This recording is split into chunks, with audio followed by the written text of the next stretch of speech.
Welcome, Chuckster.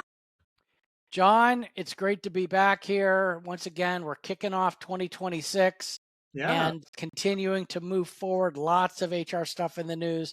And today's no exception. In fact, today now I like the stories. I love the HR story where we dig in and we really rip apart a court case or a situation. Yeah.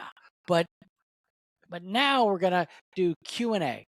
And I love Q&A because we can take some things that are in the news, we take that news headline and we break it down into a story, and then we say, hey, what should you have done? What should they not have done? What could you, as an HR person, as a business owner, as someone that manages people? That used to be our whole thing with HR Stories podcast, right? Learn the lesson so you don't make a mistake. John, I can't remember our tagline. Used to be. Or there's a lesson in every story. But it's about, right? It's about, the reason we do this podcast is that we don't want people to make the same mistakes others are making. And this time it's the question and answer. Before we dive into the questions and kind of get into that, Chuck, I do want to kind of throw back to the last two episodes, part 1, part 2 of employment law. Yeah. They are now out, released. Obviously, you're listening to this one. It's past. So, but it may be good if you haven't listened to it. May be good to go back and kind of check those two episodes out. One of them, we talk about what's happening right now in employment law. And then the second one, we kind of forecast what you and I thought was going to happen. Yeah. So listeners, go check those two out. Always good to have. And we had mega downloads. They were very, very popular. All right, folks, if this is the first time you're listening to us, I'm Chuck. It's Mickey, and I'm coming to you from Florida. The Florida Keys actually is where I am based right now, and I'm an HR director. Every day I go in, I live the life of an HR person. And with me today is John Thalheimer. He is a leadership guru, expert. He deals with some of the finer things in life, the finer wines and cheeses, I guess. So anyways, together we are the team at HR Stories, having fun. We are coming up on 150 episodes or so or more. 4 years. It's just out of control. So let's talk. Let's get into some of our Q&As, John. And I want to just say, if your gut tells you, and we're going to talk a little bit about intermittent FMLA. It's something I live every day. And if your gut tells you an employee is abusing intermittent FMLA, you can investigate, but if you treat, for example, one ugly sounding phone call as a slam dunk, like we got this person, we know they're abusing it based on this phone call and the 5 or 6 words that they said, well, you can end up explaining your process to a jury. Yeah, and again, right, that's that simple thing. All right, so are you ready for the question, Chuck? Yeah, let's shoot. All right. And so I think what you did, and let me ask you before I start asking these questions, because I want to make sure that we're clear on this. These questions are more kind of ripped from the headlines, and we're explaining them, right? So it's not like, hey, a listener called in and said, wait, John, Chuck, fill out this, right? So they are a little more in depth, but the reason we did that is because we thought these were very important topics. We just put them inside of a question. All right, here it is. Can an employer discipline or even terminate someone for suspected misuse of intermittent FMLA? And what if the employee basically admits it? I love that how you almost said internment. Yes. Because sometimes I feel like, oh my gosh, I'm in some sort of purgatory here in dealing with FMLA issues. Well, okay, so the basic answer is yes. Employers can discipline for FMLA misuse, but you don't get to assume misuse and jump straight to termination. Let me say that again. You can discipline for misuse, but you cannot assume that there's misuse and jump to termination. Intermittent FMLA is messy because a lot of times when people take it and it's legit, symptoms can flare up. Timing can look suspicious, and call-ins can be maybe a little clunky. And the HR rule is you can enforce policy, but your decision has to be reasonably informed, not emotionally reactive. And I've seen that a lot of my career. People, especially operational people, are just, they don't understand the dynamics of intermittent FMLA, and they get really balled up. We got to let this person go. They're faking it, and yeah. I was thinking though, like from a manager's point of view, right? From a manager's point of view, you have an individual that's on an intermittent FMLA, and maybe they have migraines, right? That's the example I always use in my training. They have migraines, and it's a busy day. All this work needs to be done. It's a Friday. All this needs to be done by the end of the day. And they're like, I can't come in. I have a migraine. And suddenly the manager, the leader jumps to, well, they're doing it on purpose because they knew we were going to be busy and they didn't want to be here on a Friday and blah, blah, blah. And so I think that's your point, right? You can't be like, oh, you have to think through it and understand what's going on. I mean, there is a reason they call FMLA the Friday to Monday Leave Act as a joke, but you cannot assume. You cannot assume. Yeah. So let's talk about Toby Pack and CSX trains. So Toby Pack, it was an employee there, and he had approved intermittent FMLA for chronic kidney stones. Ouch, ouch, ouch. I've not had kidney stones, but I've seen people with them, and they will make a big grown man cry, John. Yeah. So anyways, he had fairly specific expectations up to from the doctor, right? He could have up to 3 episodes per month and one per day per episode. So August 23rd, 2017, he calls in. And at first, he tried to get a personal day because his kids were starting a new school. And later, he said he asked for the personal day because it's paid and he didn't want to burn FMLA, which is unpaid, if he did not have to.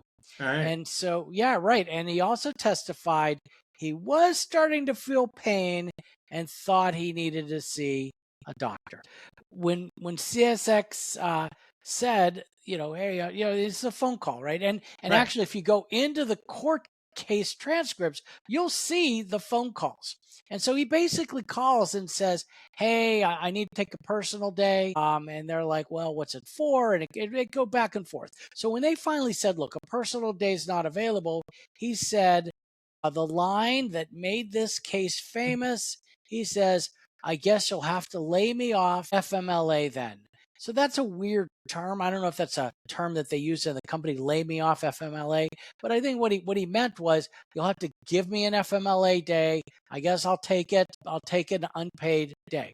But CSX treated that as proof of misuse. They held an investigatory hearing and they terminated him. But here's the deal. But Toby Pack, his position, he said, 2 things were true. Hey, yeah, I'm telling you right now, my kid's starting school and my condition was flaring up. And get this, John. Well, you guess. What do you think he did next? What do you think he did next? Well, he probably had documentation, right? I mean, he probably had the medical documentation going, well, here, boom. There you go. He produced the medical documentation showing he was under care during that stretch of time, which actually was about 3 days. Okay.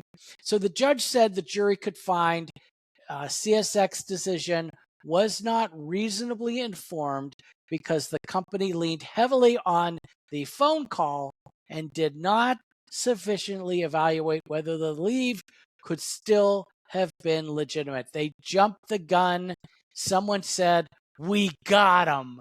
Okay? Let me ask you this.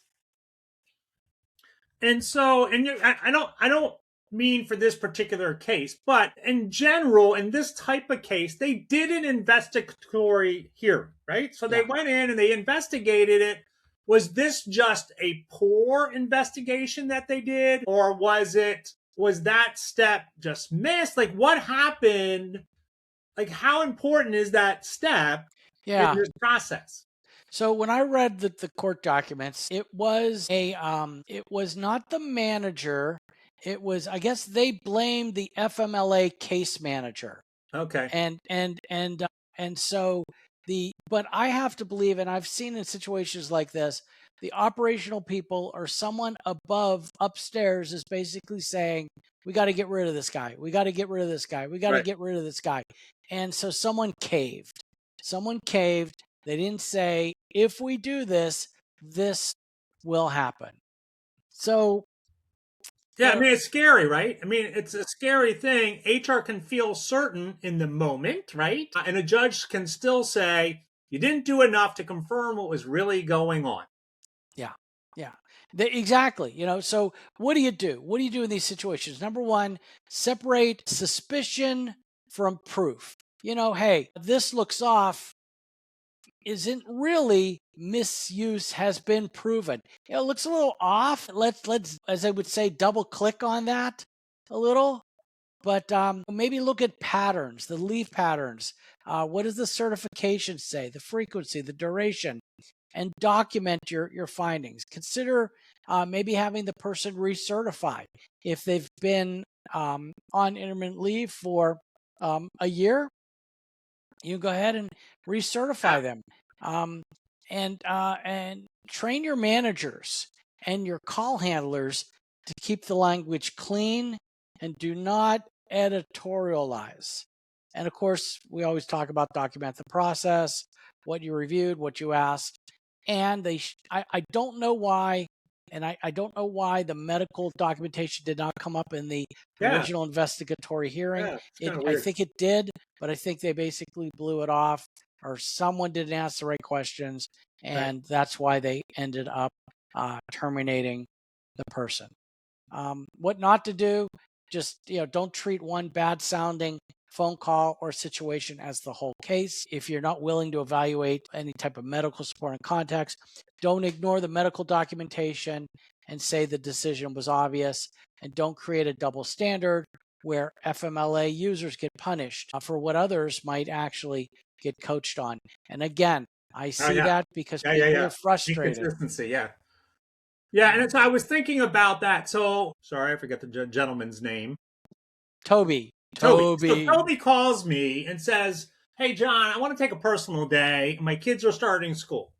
And I look at my schedule and I look at everything and I go, you know what? I can't give you a personal day. And then he comes back and says, well, then I'm probably going to have to take FMLA. And so I'm suspicious, right? I'm suspicious. Would it be okay for me to say something like, Toby, I hear what you're saying, but I'm feeling a little suspicious that you're taking FMLA because you're not getting your personal day? Yeah. And then if he says, see, he didn't say, I looked at the transcripts of the phone call. He didn't tell them that it was due to, when they said, he said about his kids, and they said, sorry, that's not FMLA. And then he says, well, I guess I'll just have to burn an FMLA, or you have to lay me off FMLA wise. So, but he didn't come back and say, I'm starting to feel pain, right? He didn't do that. And so they basically just barrel forward. And then I don't think he actually came back and said, oh, by the way, I do have pain. Yeah. So what's your one sentence rule in this case? Yeah, one sentence on this one is you can enforce attendance and you can enforce honesty policies, but when FMLA is involved, your decision has to be built on a fair process, not a gotcha moment. And I think that's where they were going here. The script here, John, could have been, hey, we're not questioning your right to use approved leave. We're reviewing whether we have the right documentation and whether any updated information is needed. Yeah. But that's again, right, it happens. And I think, again, I think consistency is important, as we always say. And then I also think, you said it early on in this question, it's not about your emotional response, right? And especially your managers. And I think sometimes HR has to be that relief valve, right? The manager needs to come in and go, I can't believe they're taking a day off, blah, blah, blah, blah, blah. And HR can't get sucked into that and go, all right, well, let's see what's going on. Let me figure out what's going on before we jump to any conclusion. Yeah, exactly. And you know what, John? It's not easy being HR. Oh, because you're going to be that stick in the mud. Yeah. And they're going to be like, come on. It's obvious. No, I get it, right? I mean, again, that's HR's responsibility. All right. Are you ready, Mr. Simikian, for the next question? Sure. Okay. All right. This one is about the EEOC revoking a disability accommodation. Not them there, but Walmart and EEOC fighting that. Can an employer revoke an ADA, Americans with Disability Act, for those that are listening out there, a accommodation if a new manager thinks it's unnecessary or if the department does things differently now? You know, this is like... I love, like, before you say anything, I love that these are real scenarios. These things happen to us. Yeah, these happen. And this was Walmart, okay? You and I, and we've been doing this 4 or 5 years now, you and I, during one of our original podcasts, actually had a Walmart story very, very similar to this. So here's your answer. With this one, we'll talk about, and then I may bring up the one we had our whole our whole podcast on. So listen, you can change an accommodation, but you can't just revoke it because leadership changed or it's inconvenient. You see, the interactive process, and you and I have talked about this, you teach it in all your classes. I would teach in all my classes. The interactive process is ongoing. And if something needs to change, HR has to re-engage in that process. You can't just willy-nilly change things. And so you got to confirm the accommodation, what the accommodation is solving for, identify any effective alternatives, unless there's that undue hardship. But here's the trap. If you remove support, the employee struggles, and then you discipline them for struggling. Do you understand? So you remove the support, the ADA, that support of the ADA, or remove that accommodation. And then if the employee struggles, and then you discipline them for struggling, that's where ADA claims get built. Yeah, I mean, you're building it already in there, right? Because you've done that. And I know we have a great example that you have here, and I can't wait to go through it, but I think that as I think about this, it makes sense sometimes if we're changing a procedure and somebody has an ADA requirement and we're giving it to them, but we're changing something and we're like, I don't think you need it anymore. And because we've changed your job or we've changed the way we do things. But, right, and it's easy to be like, all right, we're not going to do that anymore. But I think what you're telling me and what I would tell my students is the interactive process is there to prevent us from making those rash decisions without getting all that information. This is honestly true. So, Chuck, you wrote this book called The Ultimate Guide to HR, right? Checklist edition. One of the I have a couple favorite checklists in there. One of them is the ADA, because what we did is we put everything you need to make that right decision. And so it's perfect. The book is perfect for people that like don't deal with this stuff all the time. And all of a sudden they're dealing with it. It gives you those instructions to go through the interactive process. And so I just kind of little plug there, but it just popped in my head. Like that is one of my favorite checklists. Yeah. This book right here, John, right? You got it on your desk. Those of you watching on YouTube, this is the book John and I wrote. It is available on Amazon.com. Search The Ultimate Guide to HR Checklist Edition. All right, so let's dive into the example. Sorry. So EOC points to a Walmart in Farmdale, New York, regarding this situation. They alleged an employee with hearing, speech, and cognitive impairments had been successfully doing her job since 2017. So basically 9 years. Okay. Yeah. Well, I shouldn't say 9 years. It's 9 years now. At the time that all this happened, she had been doing her job successfully for about 3 or 4 years. She had positive ratings. Managers described her as dedicated and providing value. And she had an accommodation that helped her understand daily assignments. And well, then in January 2020, new managers showed up and they discontinued those accommodations. Tasks started shifting daily after a conflict about what she was supposed to do. Walmart terminated her for insubordination, according to the EEOC. So, isn't that something? Yeah. They terminated insubordination. Walmart ended up settling this case for $60,000, agreed to train and report different requirements regarding that.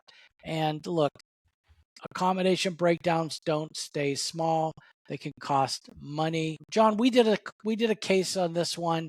It was a guy. He had Down syndrome, and he worked at Walmart. And he for years he was the guy in the rain, in the snow, in the sleet, would go out, he'd get the carts at the Walmart parking lot and bring them in. He did it every day, 5 days a week, 52 weeks of the year, for years and years and years. And then a new general manager shows up and says, we don't need this job anymore. This guy, we're not going to do it. He needs to be able to do other things. And we're done. And they fired him. And they lost big on that one. So, Walmart did not train their managers well or something. Well, it's interesting, right? Because in both of these cases, you had a new general manager, a new manager come in to take over a department. And so I'm talking to managers now and HR as well. When you're a new manager, or when you as HR, you have a new manager, there should be a employee review, like who does what, who has what accommodations, who's really successful. Taking the time before you make decisions about how you're going to staff is going to be critical. So leaders, check out with HR. Hey, is there anything I need to know? Are there any people that would have accommodations? You don't need to know the details. You just need to know what their accommodations are. Yeah. So I'm going to leave it up to you right now, because you're a training guru, you're a leadership guru, you deal with managers in transition. What are some things you think should have been done or should be done if our listeners ever end up in this situation? Yeah, I mean, the one I just mentioned, right? I mean, again, that transition is so sitting down, talking. Yeah. You're a new manager. You're moving in from another department. You're moving in from another store. Sit down with your HR representative. HR, don't wait for them to reach out. Like, hey, I want to talk to you about the employees here, the accommodations. There's going to be so much that they need to learn, but really set that down and kind of write that down.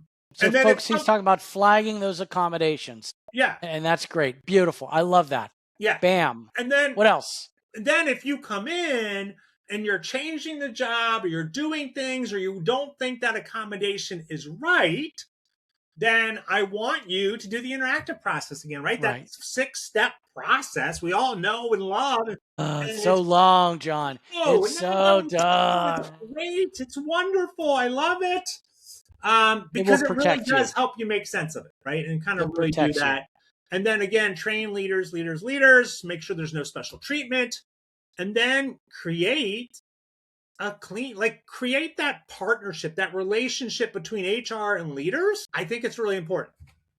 Yeah. So what not to, and those are great points, because what not to do not yank a working accommodation and then punish when the confusion follows. Yeah. Okay. And do not let new manager, new rules, new king in town, right? Don't let it quietly override those ADA obligations. If I had to say one sentence to summarize this up, I would say you can adjust an accommodation, but you cannot revoke it on a whim. You cannot fire someone for the problems that your revocation caused. I mean, it's like, hey, I'm going to take away your accommodation. Hey, now you're not doing your job. Hey, now we're going to fire you. Yeah. You know, it almost reminds me, and I know we got to go on because I think I had 2 more questions here. Reminds me of that constructive discharge. I'm going to make your life so difficult and so impossible to do your job that when you fail, because you are going to fail, you're going to be fired. Constructive discharge. All right, so let's get into question. Do you want to do 3 or 4? Do you want to do both of them? What are you thinking?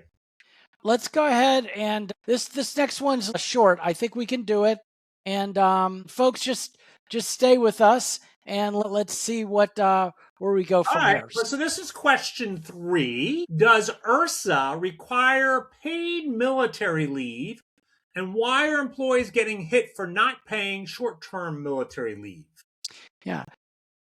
This comes from Southwest. Yeah, Southwest Airlines. So yeah, it is spelled, it's pronounced USERRA. Oh. Yeah, that's okay. So it's Southwest Airlines. USERRA is a law that protects the military. Okay, it protects us. A lot of times, people that are in like a National Guard or that are still on active duty, and they go away for a couple of months or a year. We've had this before. So USERRA does not say you need to pay for military leave. But here's the interesting thing. If you pay, and this is new. This is, I don't say new, but this was in the news. This was a big deal with Southwest, because if you pay for comparable short-term leaves like jury duty, hey, we give 10 days for jury duty, or 3 days for bereavement leave, USERRA can require you to treat short-term military leave the same way. So the real question here is, what do we pay for that's comparable? Do you understand that? Yeah, I got it. That makes sense to me. So what you're saying is, oh, look, this is comparable. This is what we're looking at, jury leave or something like that. You're saying, look, you pay that, well, then you better pay the military leave as well. Yeah. So Southwest agreed to a proposal. They got hit here, and they had to pay an $18.5 million settlement over allegations that it didn't pay for short-term military leave while paying for other short absences like jury duty and bereavement. And,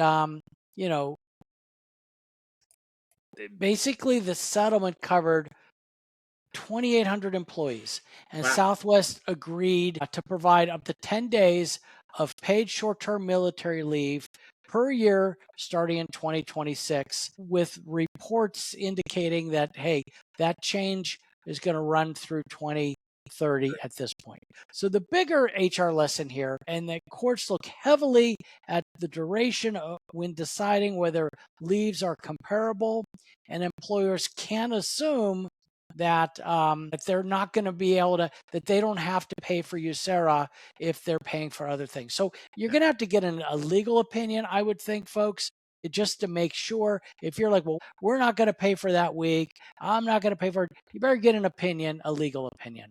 So, because it'll depend on what else you do, right? What other leave you offer. And so just kind of being careful with that, I think, is important. Yeah, so what I'm going to do, and what you should do, folks, is couple things. Number one, take a look at all your paid short-term leaves that you offer. Jury duty, bereavement leave, that sort of thing. Run a comparability check. Document your rationale. It can't be because we always did it this way. And I got to tell you, if you're listening to this and you're like, oh, we may need to do this, and you go to your boss is going to say, no, that's not the way we do it. And you're going to have to push back, because this could cost your company big time if you have a lot of military folks. And then align your policy language. But don't just say, hey, USERRA doesn't require paid leave. And that's true. It doesn't say that. But your paid leave menu may create that obligation. So that's probably my final take on that. Yeah, no, I think that's good. I mean, that's a new one, right? That's recent. It makes HR individuals so valuable. We're paying attention to this. We're listening to the HR Stories podcast, and we're checking these things out. And so just being aware of that's going to be good. Like taking it back. But hey, this is what I just heard on the podcast. Here's what we need to do. Let's go look at this and figure that out. You're not sure, reach out to your HR consultant, reach out to your employment lawyer, because they're going to have very specific examples about your particular company. Unfortunately, we don't get to know everything about every one of your companies, our listeners' companies, but it's really important. Chuck, I just a little statistic for you. Yes. I think we are over, I want to say in the last 20 episodes, I think it is, we've had people listening from over 431 different cities. That's amazing. Yeah. Yeah. They're all over. Yeah, all over. We love our employment lawyers. We love our HR consultants. And if you need one, we can reach out. We have a network of HR consultants, I guess is the right word there. So we could reach out and say, oh, we know somebody. Have them reach out to you. All right, Chuck, are you ready for question number 4? Question 4. And it's a quick, short one. It's a nice, quick, short one, but it's very relevant for HR people. It's about SHRM. Yeah, Society of HR Managers. Handling discrimination complaints without creating a retaliation timeline. All right, last one. What are the biggest mistakes employers make handling a discrimination complaint, and how do you avoid getting nailed for retaliation after someone speaks up? Yeah, so the number one rule with discrimination complaints is the moment someone raises a discrimination concern, everything you do next gets viewed through the retaliation lens. It really does. If you were about to terminate that employee, if you were about to write that employee up, if you were about to transfer them, change their schedule or anything, give them a performance review, coaching, things like that, every tone is looked at through retaliation. So about the rule, 60% of EEOC cases are retaliation cases or include retaliation. Yeah. So the rule here is manage performance in a way that's clearly separate from and not reactive to the complaint. And that can be a little difficult, but you have to remember that it is looking at the minute you do something, they're going to say, you're retaliating against me. So you're going to have to do like super backup on all of your items before you actually lay something down. Document. Yeah. Right? Document, and be very clear. And if there was a performance issue before this claim was made that wasn't documented, too bad. It's too late.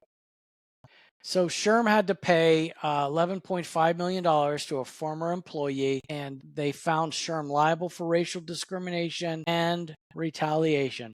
Someone was asleep at the wheel here, and that included $10 million in punitive damages. You know, SHRM says it still disagrees and it plans to appeal. But here are some things that you should do if you have a discrimination complaint. You need to intake quickly, set expectations, communicate next steps, keep the employee informed every day what's going on, what's happening. Use a neutral investigator if you can, or outside support when neutrality cannot be guaranteed, when neutrality can be questioned. Yeah. You know, document what you did and why, not just the conclusion. Run 2 maybe clean tracks, a complaint investigation, and if you're also dealing with performance management, do it just separately. But I would hold off on performance management personally until you finished the complaint. And you have to coach your leaders on retaliation and risk. They cannot isolate someone.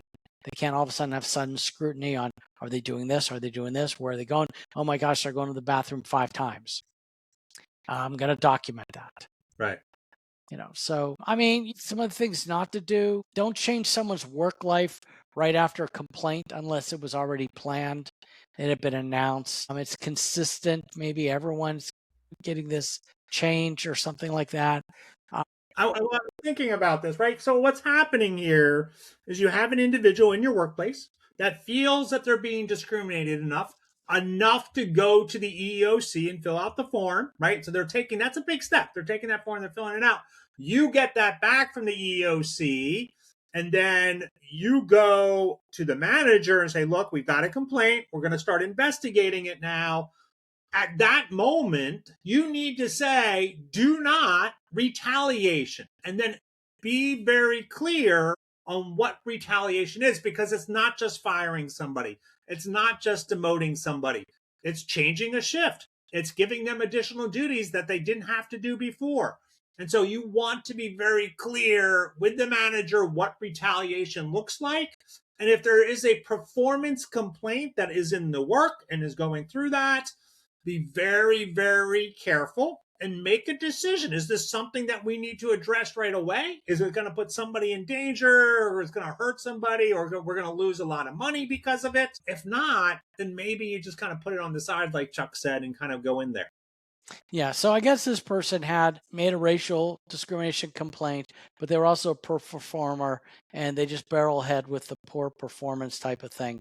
So after discrimination complaint, and this is where I'm just going to say, all right, tapping out after this one. The rule I'm going to leave everyone is after discrimination complaint, your next 30 days of decisions should look boring, should look consistent, be very well documented, or basically you're writing that person, that complainer, that plaintiff, if they become a plaintiff, you're writing them a timeline of retaliation. Yeah, it's about your managers. It's about training them, right? Because it's not HR. I mean, again, it may be, but it's not about HR. It's about their direct supervisor just getting in the muck and doing something stupid or reacting, right? And our theme today was really managing people's emotional responses, managers' emotional responses in the moment towards their employees. Yeah. So that's it, folks, for our Q&A edition. A little longer today, 4 questions. We are the team at HR Stories Podcast, where there's a lesson in every story.